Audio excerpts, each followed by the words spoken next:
Hello and welcome to the Amplifier Podcast, the show where the best in business discuss how you can grow your business best. I'm Wyatt McPherson, I produce this show, and this week our host Don Cooper is joined again by the creator of The Dream Architect and a longtime wealth advisor, Bryan Sweet. Bryan is on the show for his second of 3 episodes today, discussing how dreaming bigger and smarter can help grow yourself and your business most effectively. This episode, they focus on what factors strong collaboration can play in achieving your dreams. Of course, everyone has dreams, so this is a fantastic conversation for any entrepreneur, so make sure you check out our other 2 episodes with Bryan, and ensure you subscribe so you never miss any in the future. But with all that said, I truly do hope that you enjoy this episode of the Amplifier Podcast. On this idea of dreams, and then keeping on the theme of teams and helping them achieve their dreams, you were talking about an impact filter earlier, which is the what, not the how. Tell me about your use and thinking around hows and whos, and who, and more specifically, who, not how, and how you use that mindset to build strong teams, to attract strong teams, to do that. Because again, it's a big part of what I love and care about is building strong teams. And I think who, not how has been instrumental for me over the last 3 years. How do you apply it? What is it? And how do you apply it? Yeah, I would tell you that concept has probably made the biggest effect on my life and career in the last 12 months of any concept. And there's a book out in the last 6 months or a year. It was written by Dr. Benjamin Hardy, but it's a Dan Sullivan concept called, who versus how. And it's really pretty darn simple in that it says, instead of you always trying to figure out how do I do this or how do I make this happen, it's really going out in the marketplace or the world and saying, who's the best at whatever I'm trying to accomplish, for what I'm trying to accomplish, and how can I collaborate with them or bring them into my business to utilize their skills. So one, it'll provide a heck of a lot less stress if your team trying to figure out from ground zero to doing something. 2, once you implement it with somebody that's already the expert, you're using it much quicker. It's going to be done correctly, and it'll be much more productive and profitable to you from the get-go. And so literally all of our projects now that we do, the final question is who. So we used to always say how, now we have the who question. And so instead of throwing that back on ourselves or a team member, it's through our connections with the mastermind groups that you and I belong to and other organizations that we belong to, who can I talk to that might know somebody that's doing this?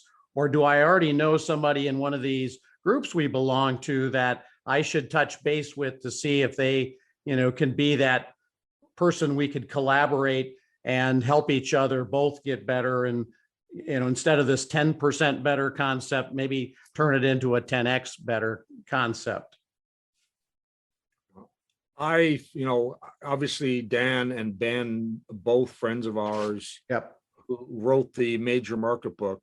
We got the benefit of Dan writing the concept on this about 3-ish years ago in a short, workshop book that Dan writes for us in his groups. When I read that book, it was like, 1,000 elephants were lifted off my shoulders as an entrepreneur and as a leader, trying to be the and I just wrote a book on a twist on this from how managers think versus how they need to think. I was always what I call, and what another friend of mine calls, Keith Rosen, he calls the chief problem solver in the business, right? I have other managers who want to be the rescuer, or they want to be the super doer, and they don't delegate, and they go in and take over jobs for their people. And it's the wrong question to ask, because I was getting inundated with, 50 people on my team who are going, hey, Don, how do you do this? Don, how do you do that? And I had all the answers, but I had no capacity to do any creative thinking because I was simply this hub. And, the concept, where you can think about it in any business or on any team is, are you creating yourself to be the genius surrounded by 100 helpers? And that's kind of what I was doing, and trying to fix parts of my business or grow parts of my business. And when I read Who Not How, I looked at the parts of my business that were the biggest pain in my ass, things that were the least performing parts of my business. And we had spent like a year, 2 years trying to figure out, how do we fix this? How do we fix this? What's the solution? And I literally turned around the next day when I left that, and I said, we're going to stop.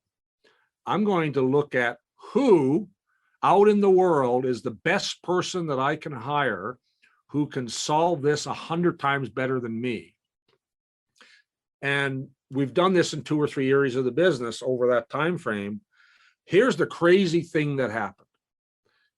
The worst performing pieces of my business, worst product lines, service lines that were just struggling before I read that book, are now the number one parts of my business in terms of customer happiness, in terms of revenue growth, in terms of profitability, in terms of productivity, in terms of safety. And I didn't do anything different. I just found a who was great at implementing many of the concepts and the processes that we're using in that service line are the ones that we created earlier, but we needed a great who to make it happen, to make it real. And so I'm always thinking that way now. And so when and I do that internally and externally, I lean on lots of people in our network to look for people who are great at, at particular kinds of training or in particular services. So rather than hiring in, I outsource to our network different ideas. I mean, the t-shirt that I wear is the manifestation of that, because, I really wanted to, how do I operationalize the culture and the beliefs and values in my business? And, our friend Jason Corman helped me do that by creating imagery, what he calls semiotics. And, I could have hired a graphic artist and toiled over, hey, here's how this icon, this picture should look. But I literally just had to record a video and some audio explaining my feelings about our core values and our culture. And they made it into a reality because they were my who for helping me turn ideas into images.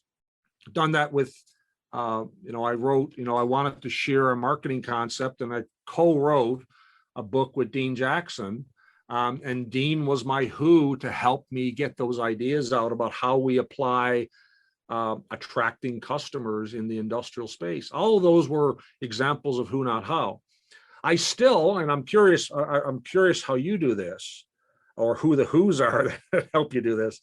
I still have some, we're a technical business. We have a lot of engineering and compliance. Like, even though we're an entrepreneurial business, at least our industrial business is an entrepreneurial business, many of our clients are big corporate energy companies and big corporate engineering firms who live on the other side of entrepreneurism, which is, corporate and probably have some tendencies or a lot of tendencies towards bureaucracy.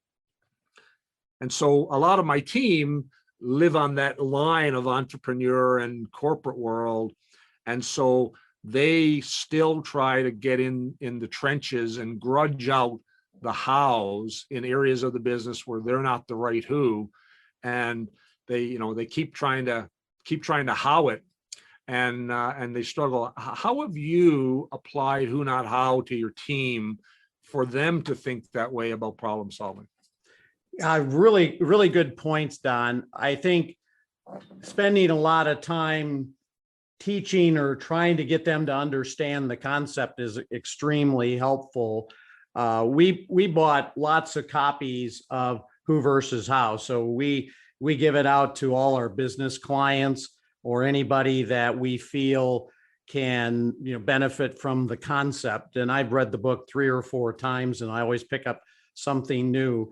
We also have our team members read that but it's really now a discussion point when we have team meetings.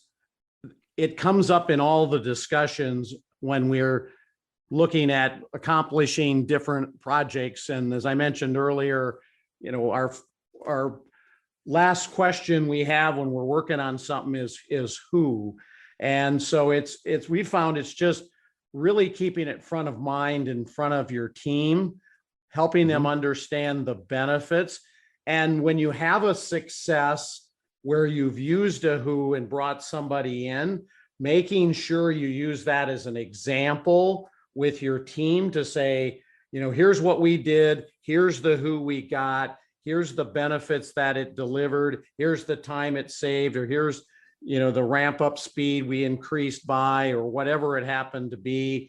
Because sometimes until you actually prove to them that the concept works, or any concept works, they're a little unsure, or maybe not as much of a believer. But the more you can show that the things like who versus how really have an amazing effect, then you really get their buy-in. And then they're actually out trying to find somebody that can help them get this project to completion much better than them having to research it themselves. So those are a couple of things that we've done that seem to work really well. Your number 3 reason to dream is about expanding boundaries and not having regrets. This idea of who, not how, to me was like dynamite to knock down any boundary belief I had, even within the existing team structure that I had. Tell me about this idea of removing boundaries to dream, because I think who, not how is a big idea within removing boundaries, or at least one of the tools in that toolkit that can allow your dreams to go 10x, 100x beyond that. Tell me about boundaries and the idea of making those disappear. Yeah, well, unfortunately, we all do seem to have boundaries applied to us, either as you're growing up in school or going to college, or friends and family. I'm not exactly sure how it all occurs, but if you think back when you're a child, everybody could be anything and do anything, and that's really the mindset that a person wants.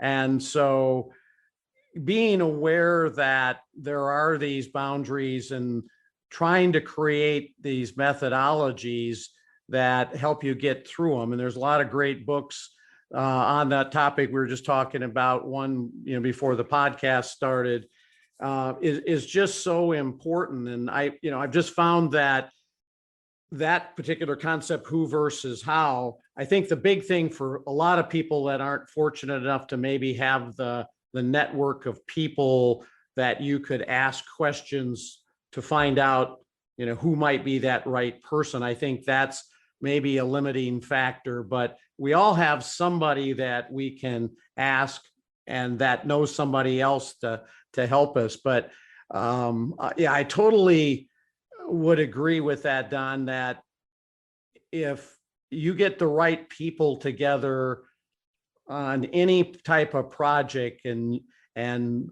put them together, I mean, literally anything is possible. I mean, like I've said before, I've seen so many amazing things happen as you have, and it's just one thing to be really conscious of. And one of the things, we've got a new book called Dream Architecture that's coming out November 1st, and limiting beliefs is one of the things in there of getting beyond and the boundaries that we all set up on ourselves and trying to be aware and get through them. Your who, not how, builds on the next kind of idea with boundaries, and is the power of collaboration.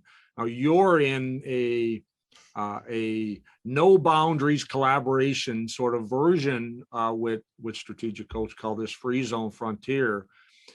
The things that you're doing and that group are doing are mind-boggling in terms of their dreams, and they're accomplishing it with massive amounts of collaboration and who, not how.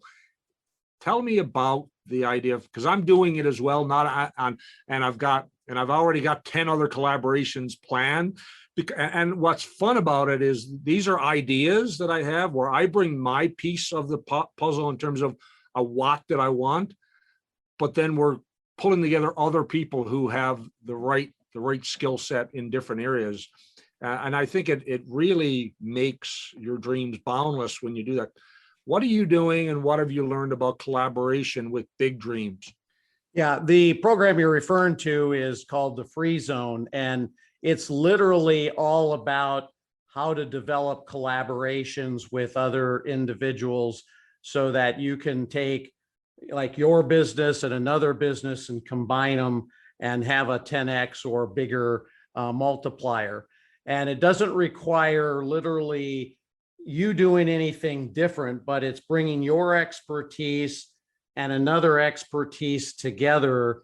And the two of them create a new process, a new product, or some magnitude of benefit that happens for people. And just to give you a couple of examples that I'm personally working on and with some individuals from the Free Zone, there's a couple other guys in the financial industry, and we're all working together. One had some ideas on a virtual reality platform. I brought in another platform for, bringing presentations, and so then one idea feeds off another, and we're creating this technology that will give some amazing client experiences that have never been delivered before in the financial services arena. And it was all just because of wanting to share ideas and see what could be created by things that we've each developed ourselves, but what could that become if we work together and to build something new. And some of the things that the guys are talking about are just amazing, 100x, 1000x type things in healthcare, and it's just mind expanding, but it's really all created just because of discussions and questions that are asked on what people's visions are and what are you trying to accomplish, and then somebody else going, well, have you ever thought of this, and I'm doing this, and if you put what you're doing, what we're doing together, what would that look like? And then the conversations that come from that have just been amazing. And I've only been in it a short period of time, but just the things that we've started or are trying to get worked on are like mind-boggling. It's just amazing. So I'm so excited to see where that all goes, but amazing power in collaboration with others, because everybody else that's in that group is amazing at something. And just trying to figure out, if you put my amazing with your amazing, what else can be, delivered to the world that would provide value. What's so amazing about the groups that we're in and the conversations that we have is I just planted a seed in my head about virtual reality and something I'm working on that I got to get back with Bryan once he figures this out for, a particular application, financial, learning and training or whatever with clients to give them an experience. Myself and my team have been experimenting with VR for the last 6 months, trying to figure out how we can drive competency and mastery of technical skills in a VR, AR environment so that, you can have a technician who needs to learn a new mechanical skill. You don't need to fly him across the continent to get him to work on a component. You can just, literally ship him a headset. It was Peter Diamandis who gave me this idea because he did it, where he wanted people to, attend his conference in VR, and he sent out these headsets, and all of a sudden, imagine, you don't have to fly. Well, imagine paying $2,000 to fly in a hotel to be present versus shipping someone a $500 headset. And now they are in the zone. You can create those platforms. There's crazy, interesting, mind expanding things you can do for giving people great experiences, but the the ability to do much more immersive training without having to spend $1 million on some VR building is incredible. The thing that I think about with collaboration in the concept of entrepreneurial collaboration is that the old mindset would have been, Bryan wants to develop, VR. Bryan's going to make a commitment to spend $200,000 and hire a developer and figure out the technology. It's a whole lot of investing in house, and the people who you're hiring to do it are they're not necessarily collaborative. They're just trying to execute a scope of work. They don't have skin in the game other than, do you sign off on the scope of work, as opposed to a collaboration that says, if I take my expertise together and apply it to your expertise, you've got the content knowledge, I've got the technical knowledge, and we can both get benefit out of this new capability. And you're literally not making new investments. You're just doing your part that you already have expertise in. I think it's a really different model of thinking about how do you create new value. Yeah, totally agree. It's, having started to experience it's I think going to be totally a game changer. And I think we almost think too small when it comes to that. And just these opportunities that are popping up by learning what other people's skill sets are and expertise, and combining, two expertises together, like you said, and what could that become is really an amazing thing. And but it starts with the way you think about it. This whole idea with collaboration is a different mindset about thinking. And there you have it. Thank you so much, everybody, for listening to this episode of the Amplifier Podcast.